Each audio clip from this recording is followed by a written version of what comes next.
Is everybody ready?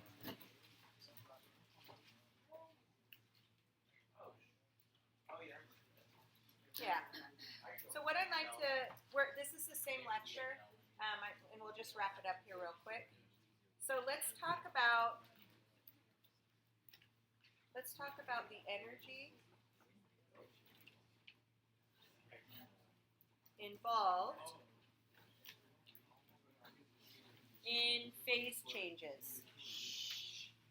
Let's go ahead and get started. The energy involved in phase changes. If you're talking, I'd like you to stop. Thank you. The sharpener is right over there by the printer.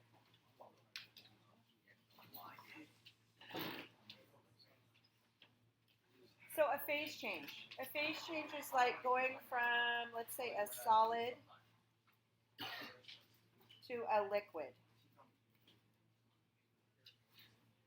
So a solid piece of water is ice, and a liquid is just water, right? Liquid water. Which particles are moving around more? Water. So we would have to add energy to this solid. We'd have to add energy to the solid in order to get that ice to melt. This process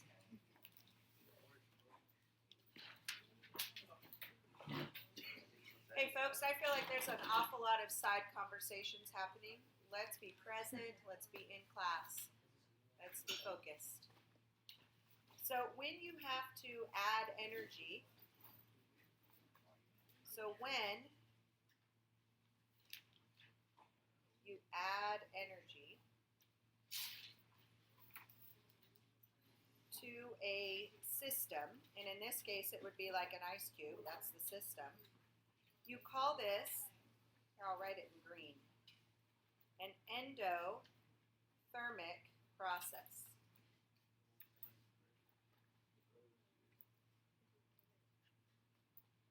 Now the opposite, what if we had the liquid going to a solid? So what if we had the water and we were trying to turn it into an ice cube? Where would the energy be going? Would it be leaving? Would we have to pull that energy out? Correct. So we would have the energy leaving. So this is when you add, or when energy is removed in a system. We call that process exothermic.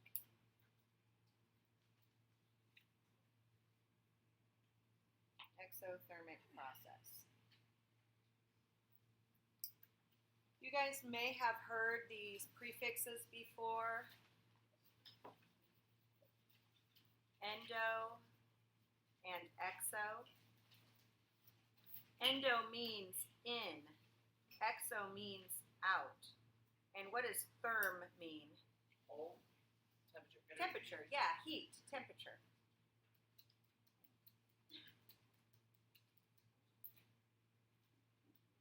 Temperature, heat, right? Cold, whatever it is you're talking about.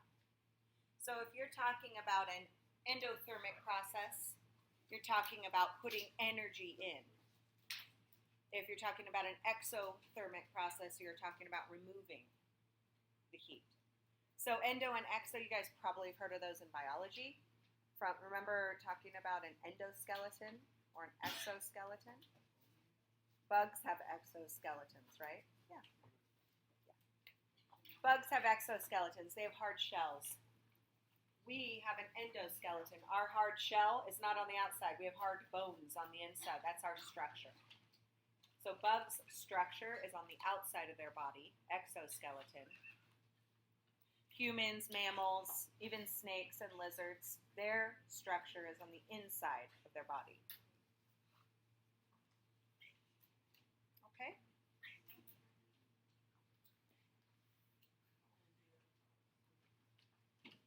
So this adding and removal of energy is different for different substances, and we've started to explore this.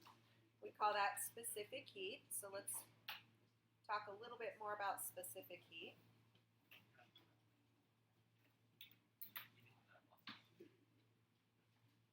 Also known as heat capacity.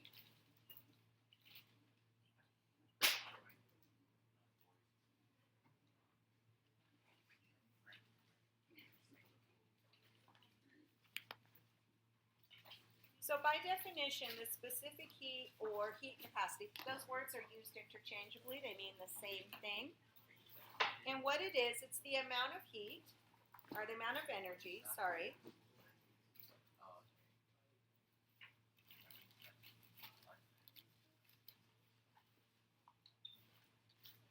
the amount of energy, usually in joules or calories.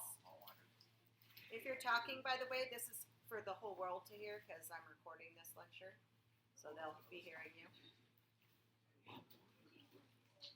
That was my subtle hint to please be quiet because you're taking away from your education as well as others.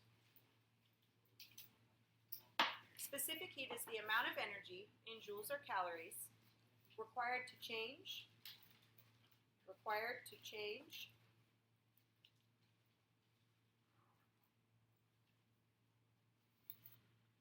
1 gram of a given substance by 1 degree.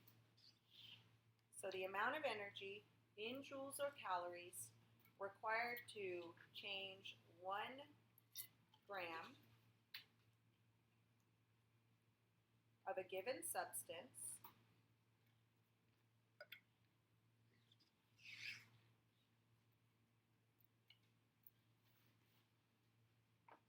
by 1 degree.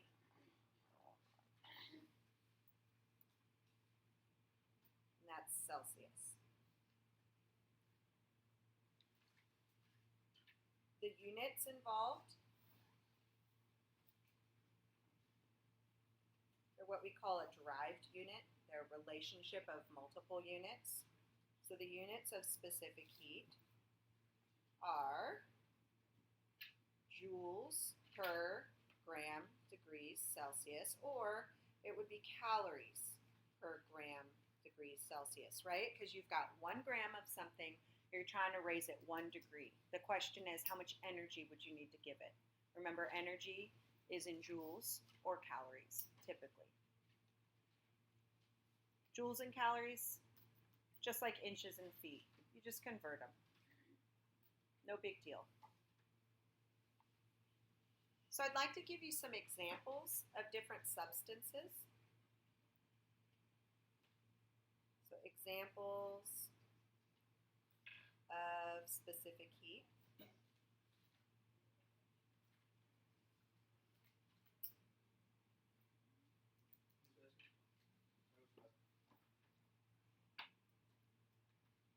the pass, yeah, go ahead. If you must. I'm almost done. So we've got lead. Oops, in case you needed to finish that, sorry.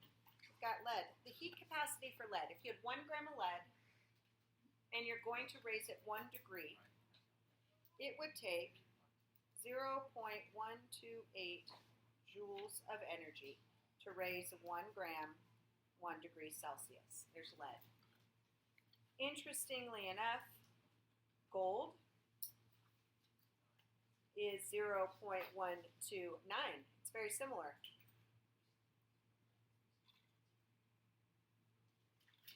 Aluminum. Aluminium is what my professor in college said, and I was like, what in the heck is aluminium? It's the way the British say aluminum. Aluminium is 0.903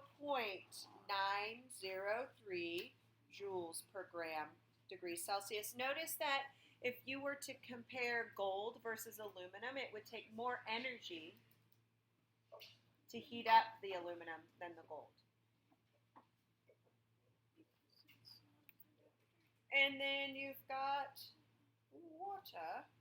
Again, I'm sitting in lecture. I'm like, what is water? What is that? Yes, it's water. The water in the laboratory. Oh, the British accent was killing me in college. I didn't know what he was talking about. Water, you guys, has a really interesting heat capacity. 4.186 joules per gram degrees Celsius. What do you know about water compared to aluminum, gold, lead? It's big, huh? It takes a lot of energy to take 1 gram of water and heat it up.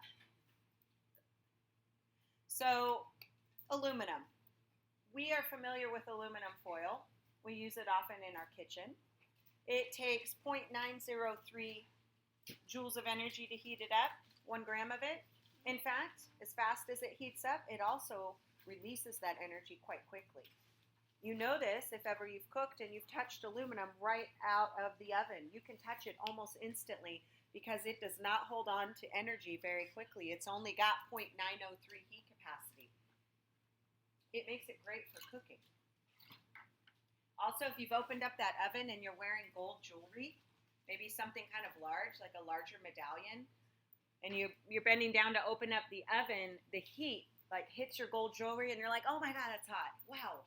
But all it takes, Bella's like, it's happened to me before, right? All of a sudden you take your necklace and you're like, oh, and it goes away that quick. It gets hot that quick, but it goes away that quick too. But you've probably felt your jewelry get very hot very quick. That's because the heat capacity of gold, I imagine silver is not much different, it's very small. It takes very little energy to heat it up. Oh, wow, Siri is. Oops. Now, water. Let's look at water again. It takes a lot of energy to heat up water. You may have noticed this phenomena if you've ever swam at night. So, when you swim at night, it kind of gets chilly outside, and you get in the water, and you're like, this is weird. The water feels warm. Huh. What's going on with that? So water is heating up all day long. You got a lot of grams of water in a swimming pool, don't you? And it's absorbing the heat energy of the day all day long. It takes a lot of time, a lot of energy to heat up that swimming pool. At night, let's say 10 o'clock at night, you decide to take a swim. It's now kind of chilly outside. And remember, nature is constantly trying to be in equilibrium.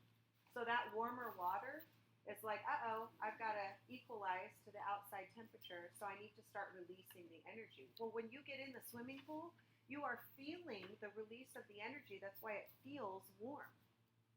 Now, by the time it's like 5 a.m., that water is cold. It's cold like a 5 a.m. morning because all night has happened. And then the process repeats itself. Yeah. Specific heat, what? Exact sig figs. Those are just values that I have, but no, they are measured values. So when you're looking at sig figs, those would only be like 3 sig figs where water would have 4 in these examples I'm giving here. So great, so swimming. Swimming, you may have felt the heat capacity of water. It's big. But this is really actually quite important for planet Earth. Remember, Earth is covered in water. 70% of Earth is water. And since it takes a while for water to lose its energy or to gain its energy,